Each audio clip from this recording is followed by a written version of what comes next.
Defence Minister Rajnath Singh on Saturday approved a proposal to reserve 10% of the job vacancies in the Ministry of Defence for Agniveers, meeting requisite eligibility criteria.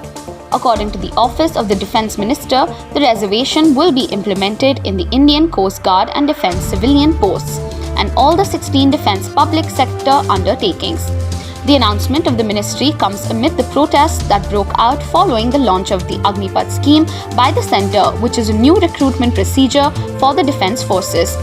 Notably, the protests have turned violent in many parts of the country. Earlier today, the Ministry of Home Affairs announced that Agniveers will be absorbed into the Central Armed Police Forces and Assam Rifles at the end of their 4-year term in the army. MHA also announced 3 years of age relaxation beyond the upper age limit to Agniveers for recruitment in CAPFs and Assam Rifles. For the first batch of Agniveers, age relaxation will be for 5 years beyond the upper age limit. The Union Cabinet on June 14th approved a recruitment scheme for Indian youth to serve in the 3 services of the armed forces called Agnipath, and the youth selected under this scheme will be known as Agniveers.